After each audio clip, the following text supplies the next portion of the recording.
ज्या पद्धतीनं सामाजिक कार्यकर्त्या अंजली दमानिया यांनी काही गोष्टी समोर आणल्या, खरं तर त्यावेळी ती समोर आलेल्या कारण धनंजय मुंडे यांच्या दबावाखाली अनेक अधिकारी काम करू शकलेले नाही। केटाम असतील, व्ही राधा असतील, प्रामाणिक अधिकारी कृषी विभागात कामच करू शकलेले नाही, अशा प्रकारची स्थिती आहे। कारण धनंजय मुंडे आणि वाल्मिक कराडच हे खातं चालवत होते। मी सुद्धा काही कामात हा अनुभव घेतलेला आहे। आपण जे आरोप अंजली दमानिया यांनी केलेले आहे, प्रत्यक्षात कृषी विभागानं जे प्रस्ताव दिले त्याला माननीय मुख्यमंत्र्यांनी तसं पाहायला गेलं तर संमती दिली। याचा अर्थ सगळं सरकार याच्यामध्ये सहभागी आहे का अशा प्रकारचा प्रश्न निर्माण होतो। आणि सगळ्यात महत्त्वाचं, शेतकऱ्याच्या टाळूवरचं लोणी खाण्याचा हा प्रकार आहे। मी तर सांगेल, हे अव्वाच्या सव्वा दराने घेतले काही बाबी तर विदाऊट टेंडर सुद्धा या कृषी विभागात झालेल्या आहेत। निश्चित या काही दिवसांनी समोर येतील। परंतु अशा पद्धतीनं राज्याचा कृषी विभागाचा कारभार सांभाळणारा एक कॅबिनेट मंत्री असा कारभार करतो आणि राज्याच्या मुख्यमंत्र्याला, त्यांच्या नेत्यांना हे लक्षात येत नाही किंवा त्याच्याकडे ते डोळेझाक करतात। आपण शेतकऱ्याच्या टाळूवरचं लोणी खाणाऱ्या अशा मंत्र्यांना ताबडतोब घरचा रस्ता दाखवला पाहिजे। हे कोणत्या समाजाचे नाही, कोणत्या जातीचे नाही, खऱ्या अर्थानं हे समाजाचे आहे, शेतकरी आहे। आणि शेतकऱ्याच्या टाळूवरचं लोणी खाणाऱ्याचं कधीच कल्याण होऊ शकत नाही। म्हणून मी या राज्य सरकारने ताबडतोब धनंजय मुंडेचा राजीनामा घेतला पाहिजे, नाहीतर येणाऱ्या काळात अधिवेशन आहे, अधिवेशन सुद्धा धनंजय मुंडेंचा राजीनाम्याशिवाय मला वाटत नाही पुढे जाईल। कारण ज्या पद्धतीनं धनंजय मुंडेंचा कारभार, कृषी विभागाचा कारभार आहे, त्याला सरकारचं संरक्षण आहे। गुन्हेगारांना पाठीशी घालण्याचं धनंजय मुंडेंचं काम आहे। वाल्मिक कराड सारख्या व्यक्तीला सांभाळण्याचं काम आहे। वाल्मिक कराड सारखी व्यक्ती ज्या पद्धतीनं बीडमध्ये आणि कृषी विभागात ज्याने हैदोस घातलेला आहे, वाटतं आता सरकारने वाट पाहू नये, ताबडतोब धनंजय मुंडेंना या मंत्रिमंडळातून बडतर्फ केलं पाहिजे। आणि अशा पद्धतीनं जे काम केलं याच्यात सरकारने पुढाकार घेऊन या खात्याच्या कारभारावर, या खात्याच्या मंत्र्यावर आणि या खात्याच्या तत्कालीन सचिवावर सुद्धा गुन्हा दाखल केला पाहिजे, अशा प्रकारची मागणी आपल्या माध्यमातून मी सरकारकडे करतो। अजित पवारांकडे पण ते सगळं प्रकरण गेलं होतं आणि त्यानंतर तत्कालीन मुख्यमंत्री एकनाथ शिंदे यांच्याकडे प्रकरण गेलं होतं। त्या फाईलवर त्या सगळ्यांच्या साईन आहे आणि मग 24 तासात सगळं बदललं, निकष बदलले आणि ती खरेदीचा निर्णय झाला। मी सांगतो काय की अशा पद्धतीनं तुम्ही जर बघितले खालच्या स्तरावर तर 2-2, 3-3 लाखाचं काम मंजूर व्हायला 4-4 आणि 6-6 महिने लागतात। टेंडरच्या प्रोसेसमध्ये कित्येक बाबी अडकलेल्या असतात।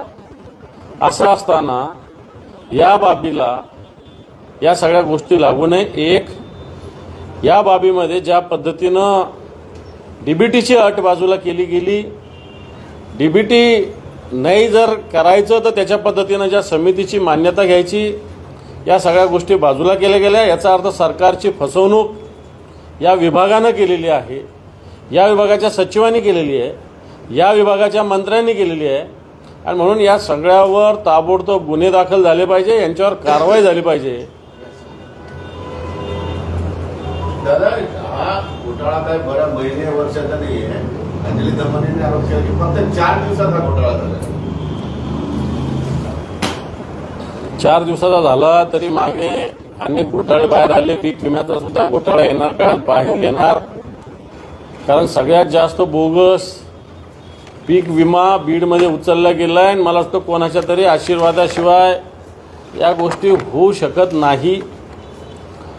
आणि लोकसभेची आचारसंहिता आणि त्याच्यानंतर सरकार राहील न राहील, केंद्रात कोणाचं सरकार येईल, आपल्यावर काय नियंत्रण असेल नसेल, या भीतीतून अशा पद्धतीनं या खात्यात 4 दिवसात अशा पद्धतीनं निर्णय घेतलेले. ज्या फाईल 4-4 महिने एका टेबलवर पडलेल्या असतात त्या फाईल सगळ्या फिरून 4 दिवसात कंप्लीट होतात. याचा अर्थ याच्यात निश्चित काळबेरं आहेच. तुम्ही आता म्हणाले की सगळ्यांवर गुन्हे दाखल झाले, धनंजय मुंडे यांच्यावर गुन्हा दाखल झाला, मग त्यांच्या खात्याने त्यांनी निर्णय घेतलेला आहे तो. त्यांच्या खात्याने त्यांच्या सचिवांनी हा निर्णय घेतलेला आहे. सगळ्या नोट्समध्ये अदलाबदल अफरातफर केली. आज एक लिहायचं, उद्या एक लिहायचं. कोणत्या तरी दबावाखाली जर अधिकारी काम करत असेल तर त्यांना सुद्धा ते सुद्धा गुन्हेगार याच्यामध्ये. ह्या केसमध्ये ऍडव्हान्स पैसे दिले गेले सगळे. मी सांगतो काय, ह्या सगळा ठरवून केलेला प्रकार, हा सगळा प्रकार राज्याला, या राज्याच्या शेतकऱ्यांना फसवण्याचा प्रकार आहे. निश्चित राज्यातील जनतासुद्धा याला जबाब विचारेल आणि आम्ही विरोधी पक्ष म्हणून निश्चित जबाब विचारू. तुमची मागणी काय काय, म्हणजे राजीनामा की गुन्हे दाखल करा, काय नेमकं? दोन्ही मागण्या. गुन्हे दाखल केले तर ऑटोमॅटिक राजीनामा द्यावाच लागणार आहे. फसवणूक आहे नाही ही, राज्याची फसवणूक आहे. राज्याची फसवणूक करणाऱ्यावर गुन्हे दाखल झाले पाहिजे. गुन्हा दाखल झाला पाहिजे म्हणजे ऑटोमॅटिक राजीनामा द्यावा लागतो. हा एक प्रकार आहे. दुसऱ्या बाजूला मनोज जरंगे त्या संतोष देशमुख हत्या प्रकरणातही धनंजय मुंडेंवरती 302 दाखल करा. काय चूक आहे मनोज जरांगेंच्या भूमिकेची? कारण ज्या पद्धतीनं हे आरोपी हे कोणाशी संबंधित आहे, स्पष्टच बोलायचं तर धनंजय मुंडेंशीच संबंधित. एवढी दादागिरी, एवढी हिंमत कोणीही कोणत्या तरी पाठिंब्याशिवाय कोणी सामान्य माणूस करू शकत नाही. ज्या अर्थी धनंजय मुंडेसारखा एक पालकमंत्री, कॅबिनेट मंत्री त्यांच्या मागे उभा आहे आणि म्हणून हीच मस्ती, ही दादागिरी, ही सगळी त्यांच्या मनात आहे. आणि वाल्मिक कराड कोण आहे? मागचा सगळा इतिहास बघितला, सगळा व्हिडिओ सगळं जर बघितलं तर सावली, धनंजय मुंडे आणि वाल्मिक कराड हे एकाच नाण्याच्या 2 बाजू, वेगळ्या बाजू थोडी आहेत. गुजरातमधूनच बांधण्यात आलेले आहे. हे पहा, याच्यात पूर्णपणे इनलिगल आणि सगळं झालेलं आहे. त्याच्यामुळं याला मंत्री, त्या खात्याचे सचिव जबाबदार आहे. मी वारंवार तेच सांगतो, यांच्यावर कारवाई झाल्या पाहिजे, यांचे राजीनामे घेतले पाहिजे. दुसरा विषय ईडीच्या चौकशीची आता मागणी होते. म्हणजे धनंजय मुंडे, वाल्मिक कराड आणि त्या सगळ्यांची. हे पहा, इथं आज आमचे एक सचिव सूरज चव्हाण यांना आज न्यायालयानं जामीन मंजूर केला. काय आरोप यांच्यावर? संजय राऊत आमचे शिवसेना नेते, यांच्यावर काय आरोप आहे? अनिल देशमुख यांच्यावर काय आरोप होता? तरी ईडी इन्क्वायरी करते, यांना जेलमध्ये टाकते, यांना आतमध्ये टाकते. सूरज चव्हाण ज्या प्रकरणात अटक केले त्याच प्रकरणातले सगळे लोक शिंदे गटात काम करतात. आज त्या प्रकरणातले म्होरके शिंदे गटात काम करतात, त्यांच्यावर गुन्हा नाही आणि सूरज चव्हाणवर गुन्हा आहे. आणि जर काही लाख रुपयासाठी ईडी चौकशी करते संजय राऊत साहेबांची, तर एवढ्या कोट्यवधीच्या रोज बाबी बाहेर येतात, एवढ्या भ्रष्टाचाराची बाजू बाहेर आलेली आहे. असं असताना ईडी झोपलेली आहे का? ईडी झोपलेली का हाच प्रश्न आहे. या सगळ्याच्या धनंजय मुंडे, वाल्मिक कराड यांची सगळ्या आर्थिक व्यवहाराची ईडी चौकशी झाली पाहिजे.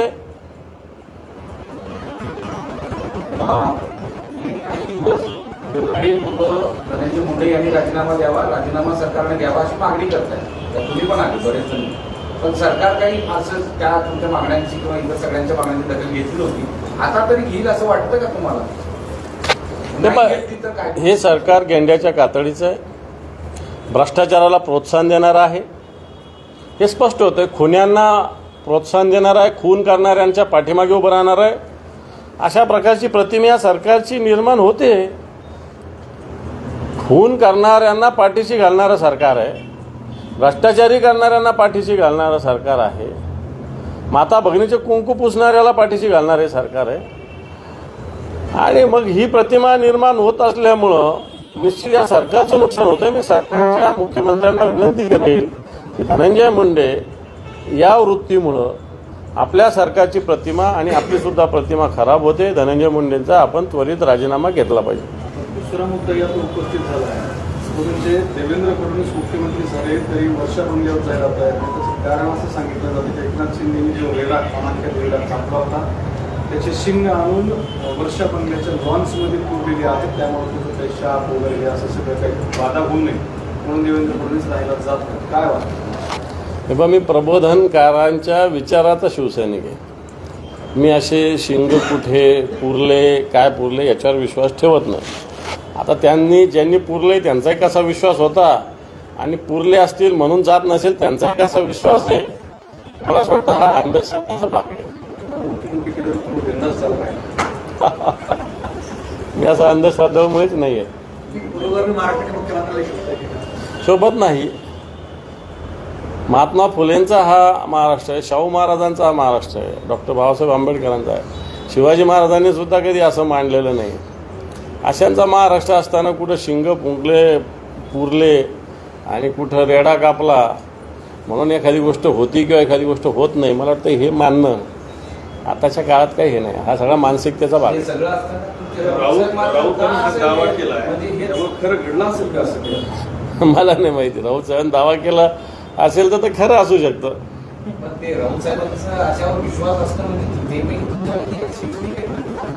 विश्वास त्यांचा कुठे, त्यांनी सांगितलं कशामुळे जात नाही वर्षावर राहायला, त्यांचा थोडी विश्वास आहे त्याच्यावर.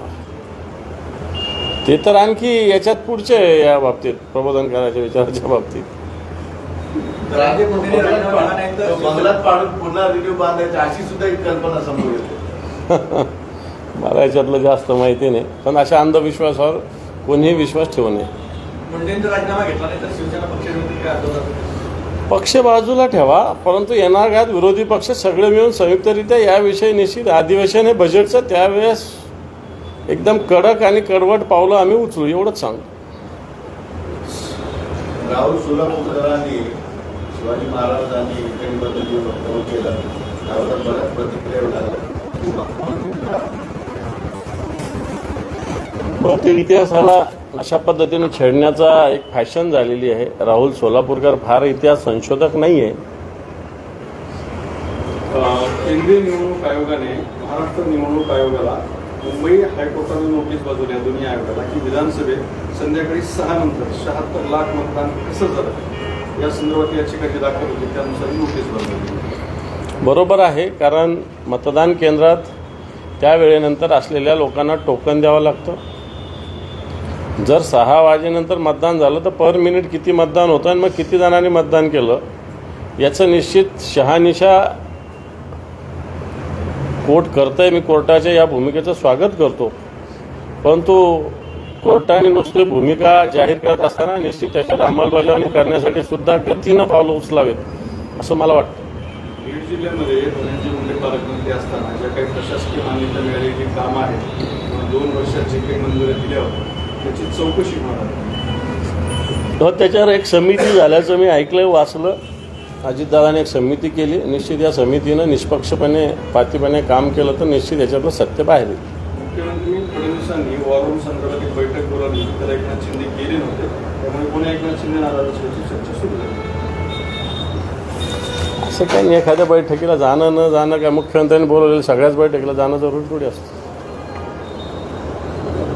अंजली दमाईने आणखी एक वक्तव्य केलं, छगन भुजबळ वाट पाहत आहे धनंजय मुंडेचं राजीनामा.